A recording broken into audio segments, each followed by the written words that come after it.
Alrighty, everyone, welcome back here. We are looking at some new card reveals from the Archazia's Island set coming out in March. So we just had a heap of new card reveals, so we're going to jump in and have a quick look. But first, can we just appreciate how beautiful this set artwork is? So many cool characters sort of hiding there. We can see our Beast and Belle, along with Mrs. Potts, Lemire, and Cogsworth in the back there. We've got Alice here and good old Bucky, who we thought we'd seen the last of, but might be coming back from this little teaser here. And we see our Mulan and Mushu. Now, a lot of people have already gone over this, so we won't delve too much into it, but hopefully we get some new cards and a Mushu as well soon. Let's jump into the set. So there's a bit of lore here. After a daring adventure across the sparkling azurite sea, you've arrived on the shores of a mysterious island. Paradise teeming with playful cats, loyal dogs, and all sorts of enchanting creatures. Bit of a teaser into what we will see in the set, I imagine. As you venture toward the towering citadel at the island's heart, a figure cloaked in elegant owl regalia greets you. Her wings stretch wide in welcoming, but her eyes, hidden behind a mask, hint at the secret she holds. Very mysterious. We won't read all of it, but definitely some cool lore there for those people who enjoy that part of Lorcana. And here we have some new cards. These are all brand new from the set coming out in March. So we'll go through them quickly and have a bit of a chat about them, but I'll do a full set review later once we have all the cards. So first of all, we have Bolt, who's a Amber Steel dual ink with a 5-cost inkable 3/5. Shift 3, I don't think we have a small Bolt yet, but we might be seeing one later today. And then he's got 2 abilities, Mark of Power. Whenever you ready this character, gain 1 more for each other undamaged character in play. Could be interesting. Steel does seem to have a few sort of resist cards and characters, so might be a bit easier to keep your characters undamaged. And then also the Bolt Stare, so it can exert and banish chosen illusion character. And then just Quest for 2 as well. So pretty cool card. Depends how many illusion characters we see, but could definitely be interesting in sort of a wide Amber Steel deck. Probably not going to be too good in the Steel Songs deck, but definitely interesting card. Next one is a 1-cost Emerald Action Song. So chosen character gets +1 this turn for each character you have in play.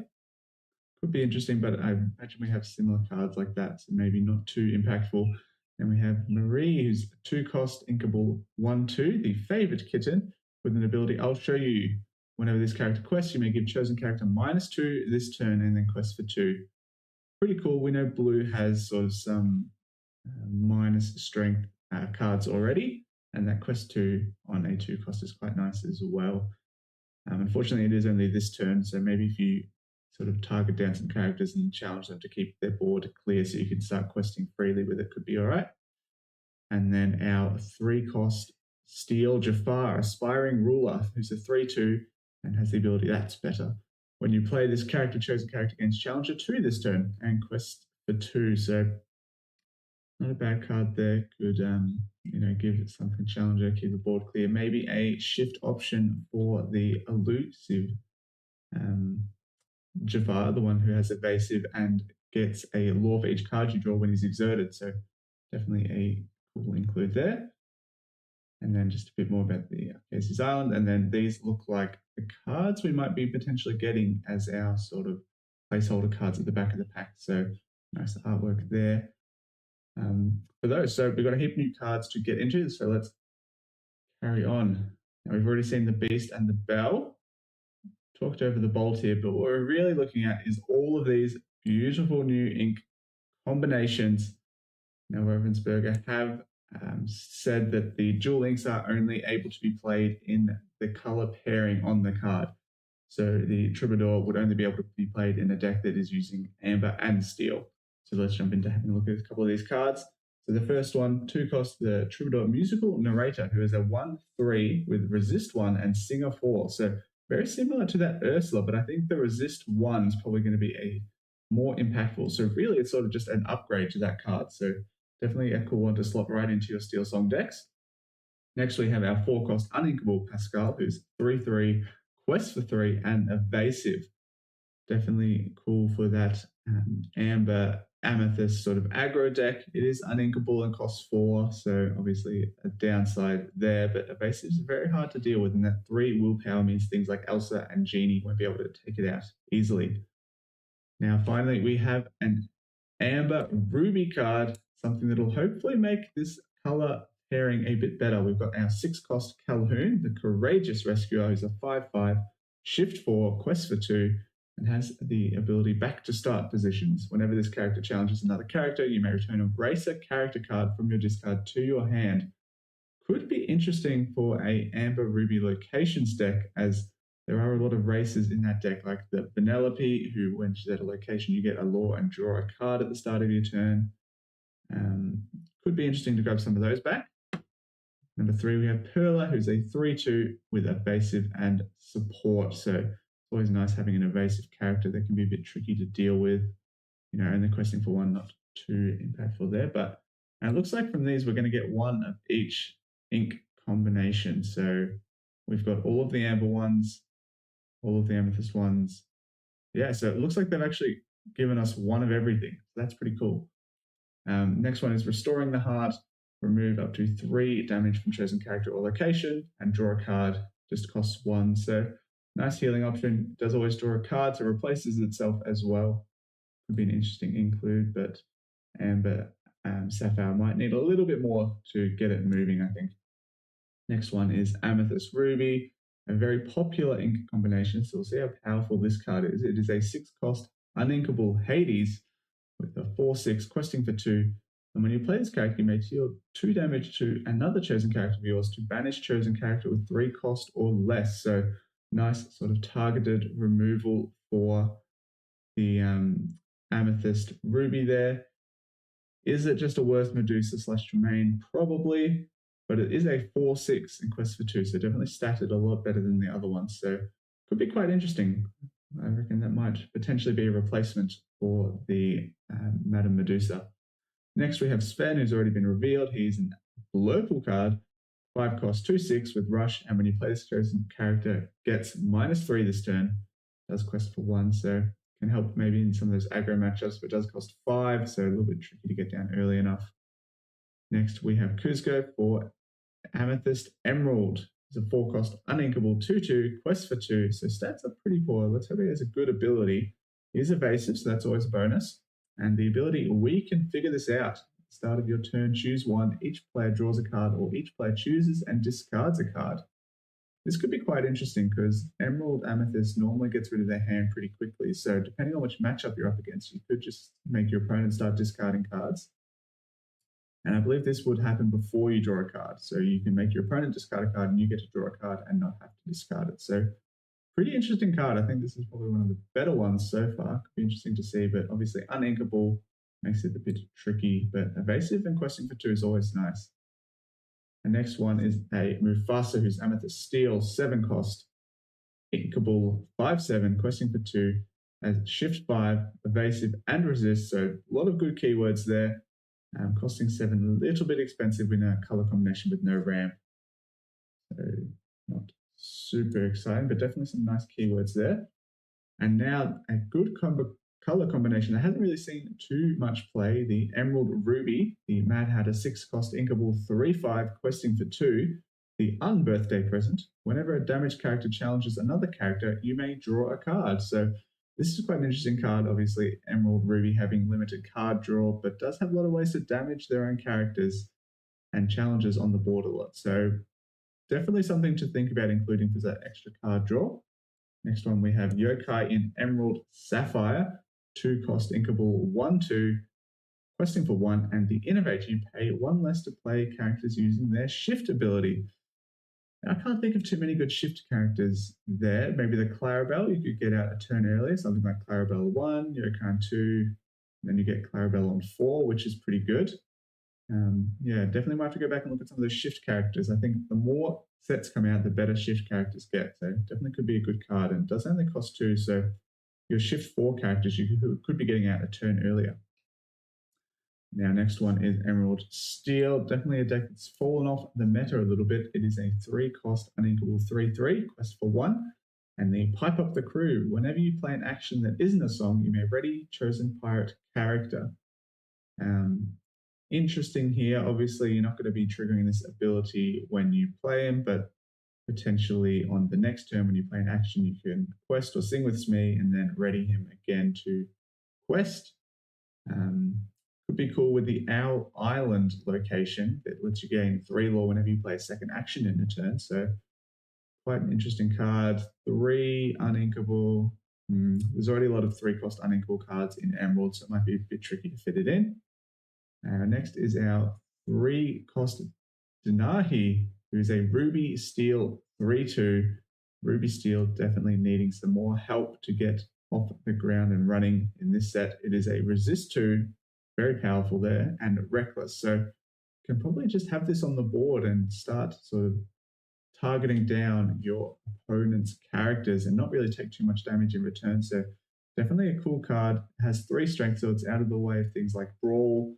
Sisu Daring Visitor is probably going to be hard pressed to take it down. So pretty good stats here. Will be interesting to see if it's enough to help Ruby Steel. Next one, we have our Ruby Sapphire, obviously a very powerful color combination, so we're not going to want to give it too many good cards, but the 6-cost uninkable Beast 5/5 questing for 2. We've already had this one revealed a little while ago.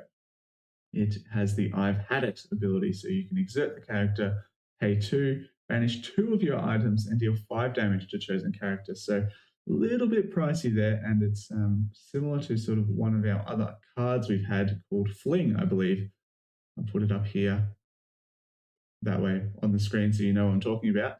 But it's similar to that, but you do get to use this ability every turn. But if you are exerting, you're not questing for 2, which means probably not worth it. And 6-cost uninkable is quite pricey, even though it is a deck that ramps.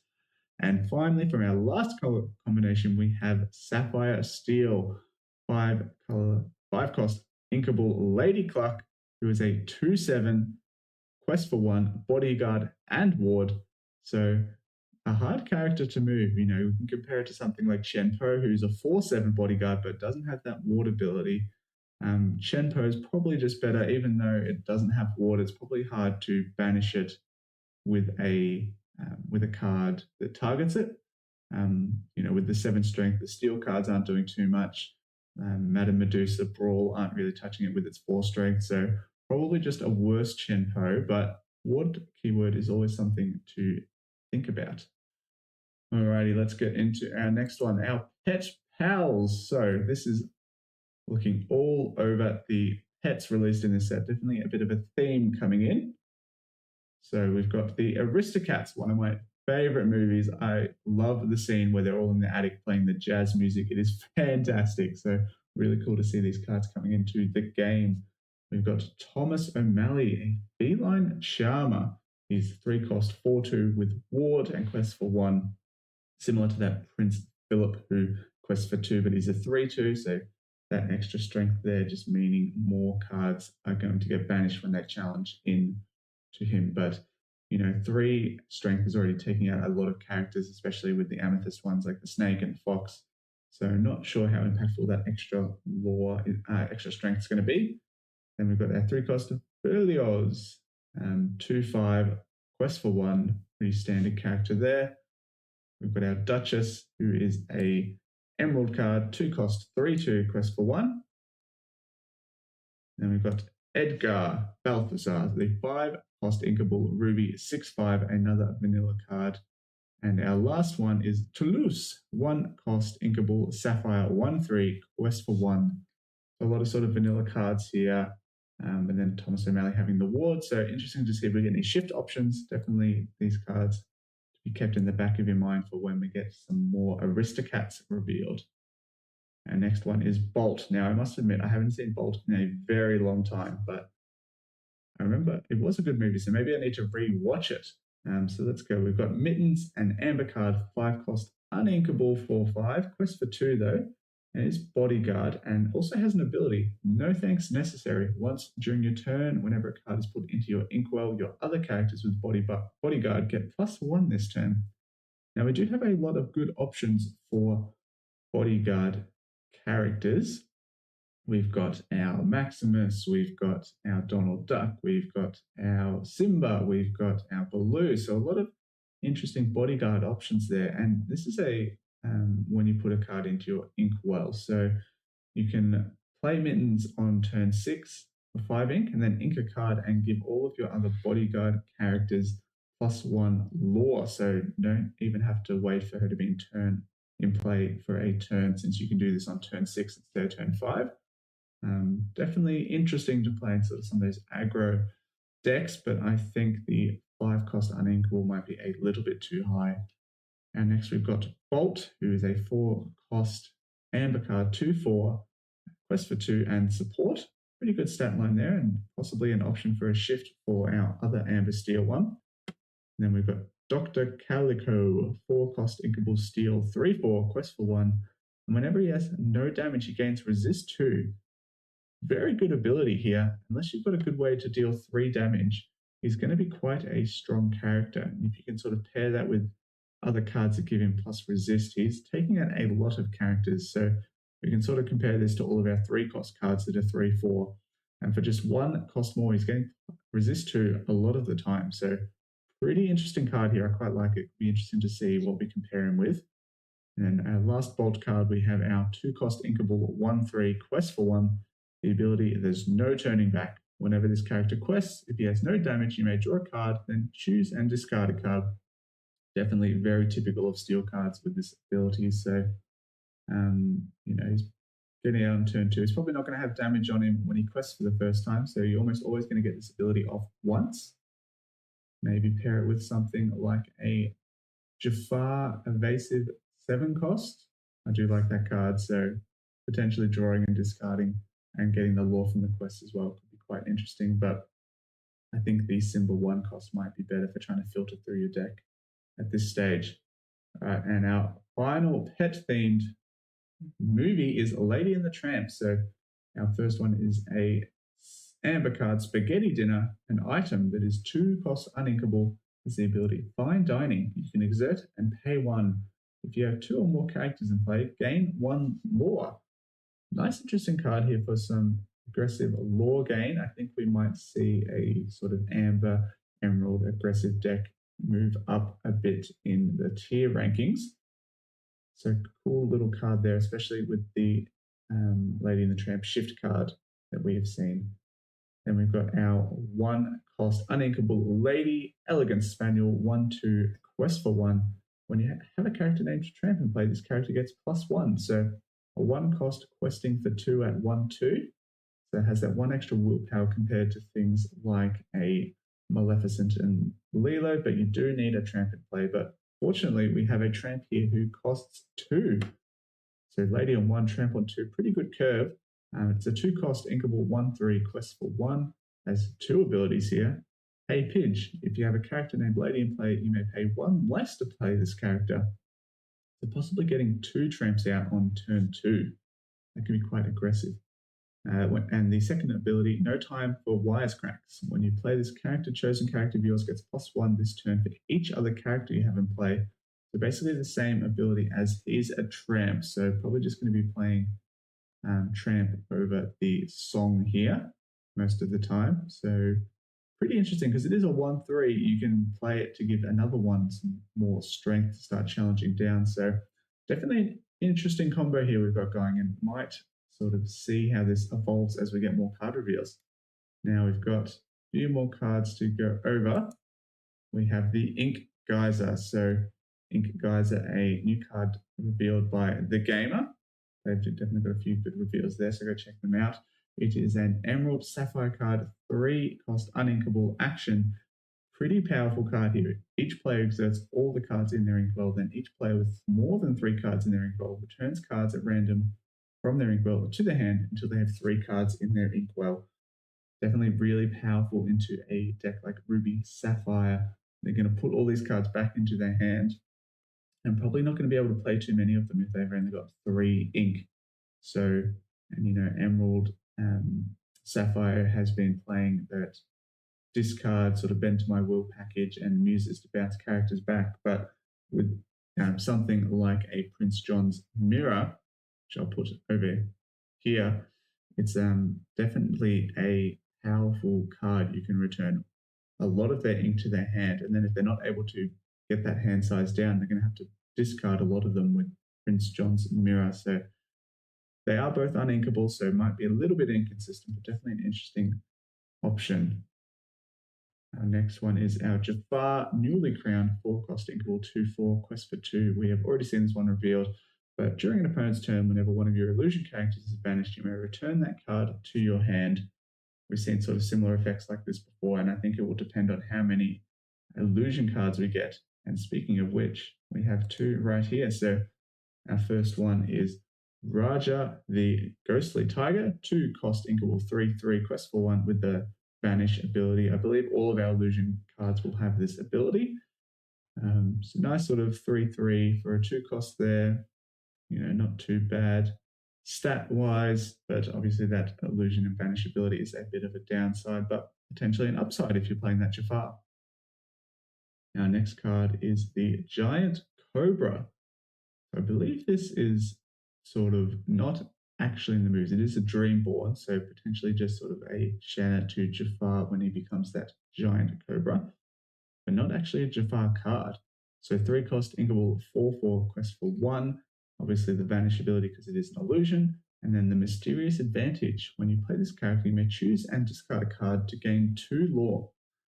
Pretty strong there, basically getting 2 lore straight off the bat when you play it, and if you have got a Jafar in play, if it is banished, you can just return it to your hand and play it again. And Steel does have a lot of card draw with that whole new world, and Amethyst as well with the friends on the other side. A lot of 1-drop characters that draw cards, so you probably won't be stuck for cards with something like this. So, 3-cost 4/4 quest for 1 and gaining 2 lore when you play it. Could this just be a better Merlin Goat? Interesting to say. Maybe need to play something like the whole new world in the deck, though, to make it work. And our last card here is Takar. It is from Tommy over on Twitter. I believe it was up on the website, but then got taken down potentially. It is a super rare card, so our second super rare, I believe, or second one we've looked at today. It is a 10-cost inkable 12/12, so huge stats, quest for 3. And it is a shift 7, so you can get it out earlier. It is Amethyst Ruby. Not sure if we have any good shift cards for the Takar. I'll have to have a look and see, but the ability here is very interesting, especially for the Amethyst color. Ancient Rage. During your turn, whenever an opposing character is exerted, banish them. So really powerful with things like Elsa and Anna that exert opposing characters, and even that Pinocchio that you can play. So pretty cool card. Unfortunately, it does cost quite a lot, so maybe not going to see too much play, but definitely interesting nonetheless. All right, everyone, that is our Archazia's Island look at some of the new cards. Definitely some interesting ones there, and I'm super excited to see the rest of them. Put in the comments below what card has been your favorite that we've revealed so far, and definitely excited to see the rest of the set and do a full set review once we have all of the cards. And again, if you enjoyed it, you stick around for this long, like the video, and comment your favorite card, and we'll see you in the next video.